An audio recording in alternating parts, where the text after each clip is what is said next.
All right, we made it to Friday at St. Patrick's Day. I hope you got your green on. We've got a lot of news to cover for you, including tens of millions of sports fans lamenting their busted NCAA brackets. Let's get started. Morning in America starts now. Poland could be complicating the war in Ukraine for NATO allies. It's now the first member country answering the urgent plea for fighter jets. Could this force the White House to reverse course on air support? Plus the other countries that could supply warplanes to Ukraine next. Also this morning, we asked our NewsNation military analyst about China possibly supplying body armor and rifles to Russia. The fight against Alzheimer's disease is heading to baby boomers. That generation seeing more cases each year. I would forget like a first name. Dr. Ian Smith joins us with why so many have memory concerns right now and what can be done to slow the progression. Also, this year's tax deadline is 1 month and a day away, and if you haven't filed yet, we have you covered with 3 of the top changes you need to know about. Avoiding any trouble with the IRS, keeping everything in line. It's a special month-long series, and it starts today. It's the most thrilling time of the year for college basketball fans. Work productivity, it's going to drop as excitement on the hardwood surges. From the bracket-busting upsets to the thrilling victories, all your highlights as day 2 kicks off. And it's a beautiful day to celebrate St. Patty's Day. We're live in New York City with their annual parade, and we have our own pot of gold here in the studio, complete with Irish dancers and bagpipes. It's Morning in America.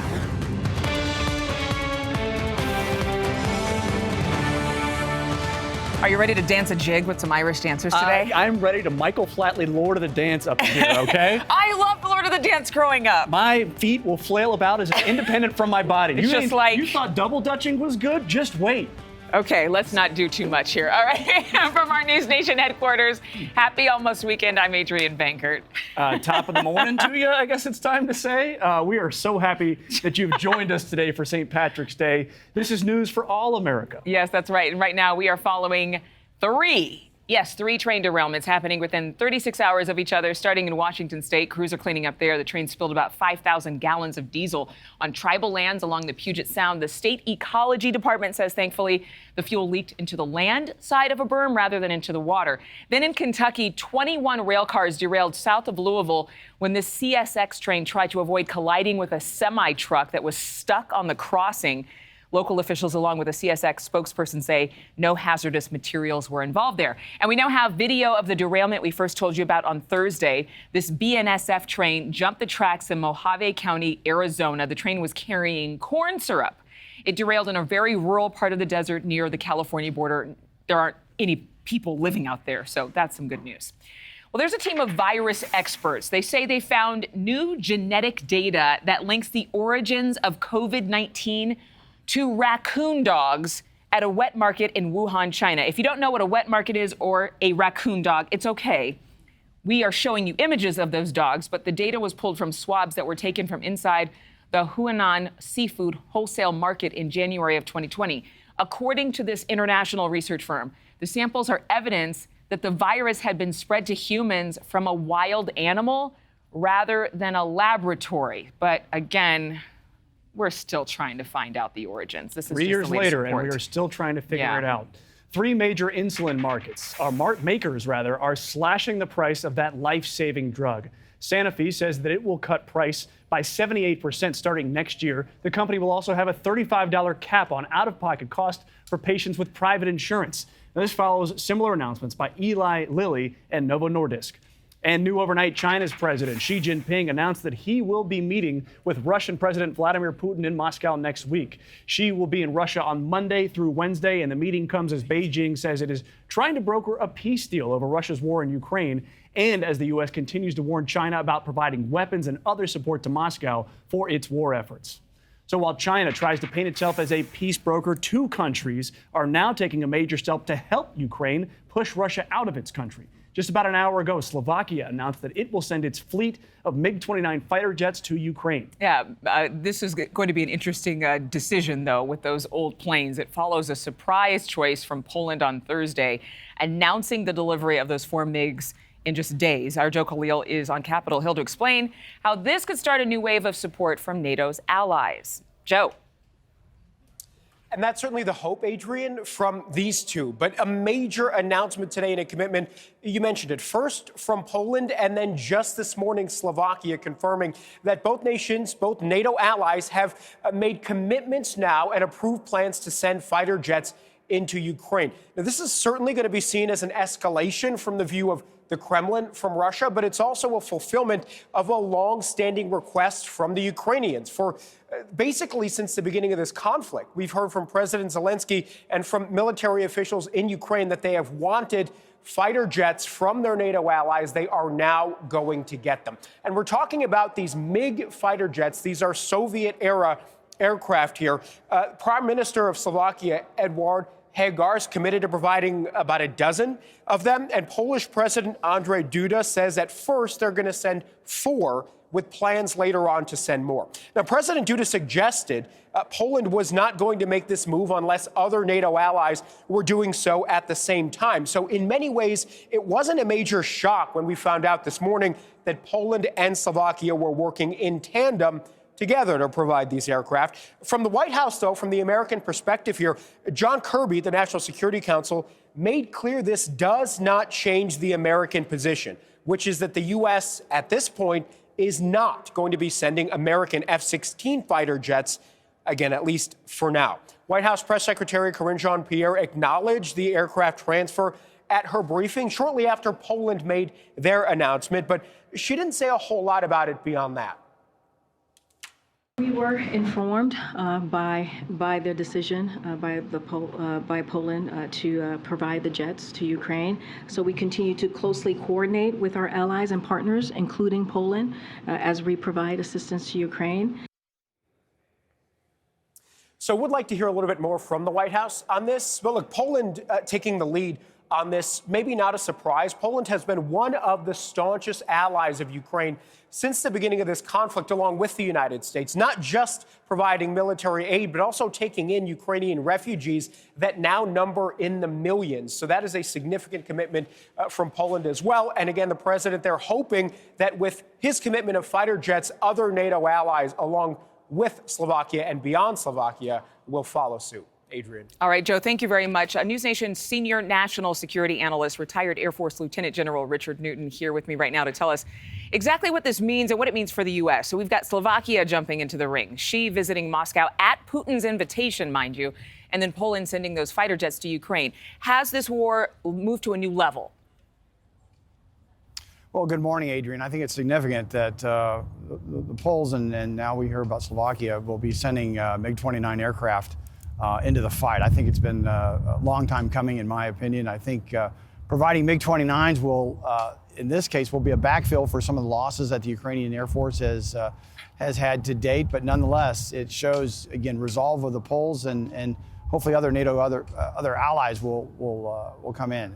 The fact that with these MiG-29s, it'll help Ukraine defend its skies. It'll also provide for, I believe, significant support to ground forces as this, what I think will be a near-term spring offensive underway against the Russian dug-in forces, especially in the eastern part of Ukraine and the Donbass region. But in terms of the kinds of planes that are being sent, Soviet-era planes, at the end of their life, essentially, I mean, why send them? What's the point if they're not up to date? Well, they're going to be still significant in the fight. The fact that there's a stalemate right now between both on the ground but also in the air. Nobody really has air superiority. I think providing these, again, as you say, the 1970s era MiG-29s could be just enough as a tipping point to provide that ability for the Ukrainians to control their skies. They also, however, these MiG-29s can carry weapon systems such as high anti-radiation missiles for the suppression of the Soviet air defenses. Can also provide extended joint direct attack munitions that the United States would provide, which can standoff capabilities to strike targets with some modicum of precision from 45 miles out. So I think it's actually fairly significant. These 4 are just a start. I think they're going to need more than just 4.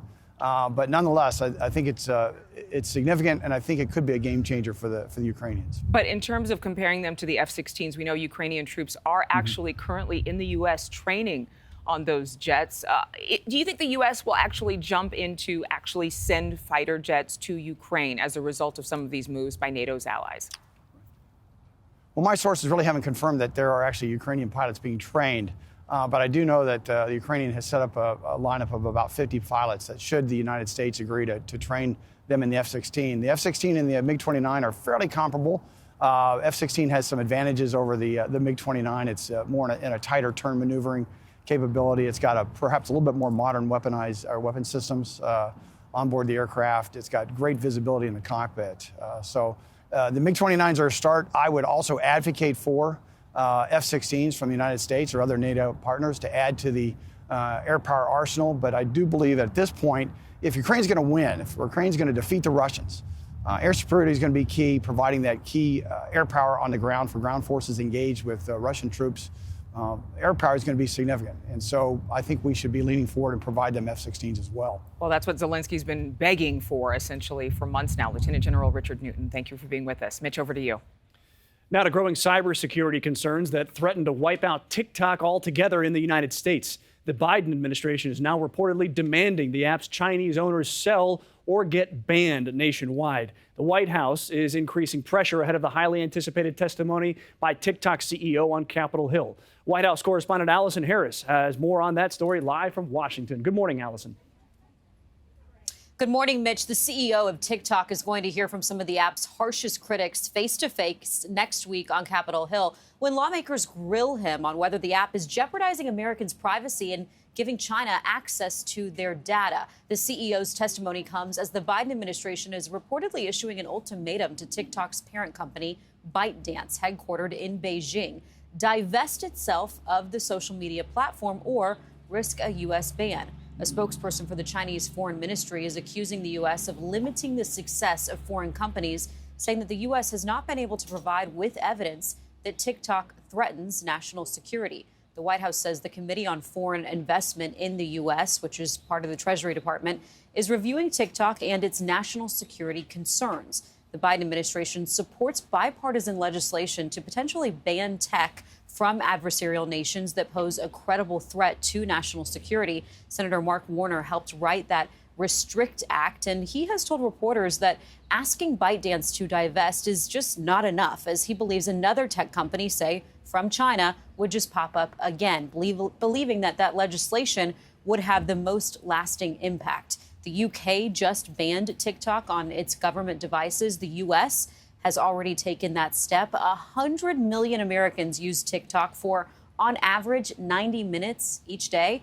The FBI director testifying to Congress last week that something that's very sacred in our country here in the U.S., the difference between the private sector and the public sector, is a line that just is non-existent in the way that the Chinese Communist Party operates. That is what is of major concern, that TikTok could use the app to spin misinformation or even divide Americans in China's better interest. Mitch? All right. Thank you very much, Allison. Today is St. Patrick's Day. People are celebrating all around the world. I am craving corned beef and cabbage at 6 in the morning. Oh, my gosh, really? I really am. All right, well, we're going green here, too. She's got green, I've got green at NewsNation headquarters. We're doing a jig or two. We have the McNulty Irish dancers here right in studio. Check them out. Oh, my gosh, they are so good. This morning, they've got some traditional moves and songs from girls from all ages. And we want to head out to New York City.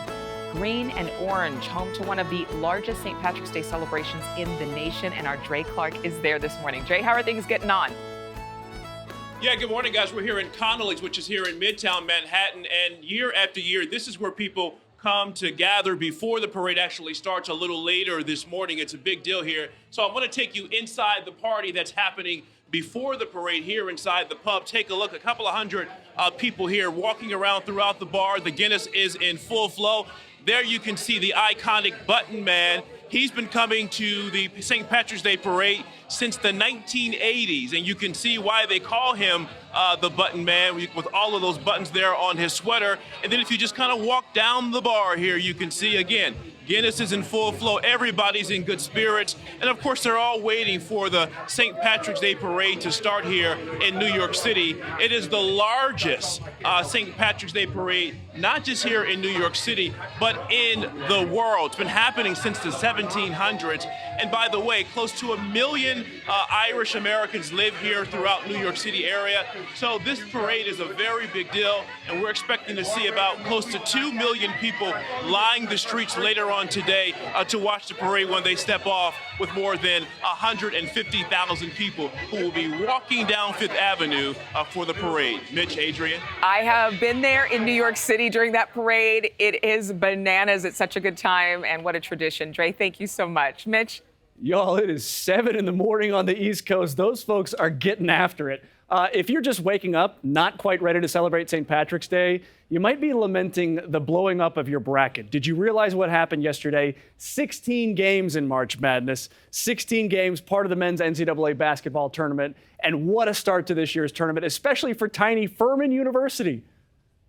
Clark in a straight jacket. Oh, he didn't need to do that. He threw it away. Hing, Pegues. The Paladins of Furman are in one of their first NCAA tournament since 1980. They made it one to remember with a 68-67 upset win over fourth-seeded Virginia. But UVA wasn't the only Giant to fall on Thursday. Oh, no. Just the 11th time in history, a 15 seed knocked off a number 2 seed as Princeton, the Tigers, beat the Pac-12 champion Arizona Wildcats 59-55. Think about this. Yet last year, you had St. Peter's, another New Jersey-based 15 seed that did the same and made it all the way to the Elite Eight. We'll see what the Princeton Tigers can do. They play Missouri next.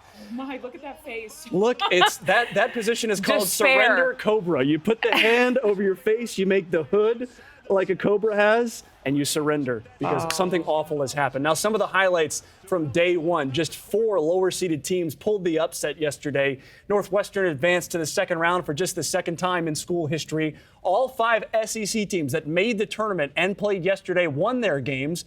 And, of course, that Princeton upset over Arizona was the Tigers' first tournament win since 1998. Oh, my goodness. Well, best of luck. Maybe luck of the Irish to all the other President Biden teams. picked Arizona to win. So Really? even the president's bracket is busted. Well, that's early. We're early on in this March Madness thing, but still ahead on Morning in America. We're still early here, too. Some Los Angeles commuters, they fear for their safety on public transit with homelessness, drug and alcohol abuse, a regular occurrence on city trains. And they're not alone. What's being done across the country to keep riders safe? Plus, violence is on the rise, and some of it can be blamed on gangs recruiting children as young as 13 years old. Quite frankly, because of their age and maturity, they're easy prey. A one-time gang member who spent 17 years behind bars but has turned his life around helps young people in his community. We will talk to him about how he's keeping kids out of trouble.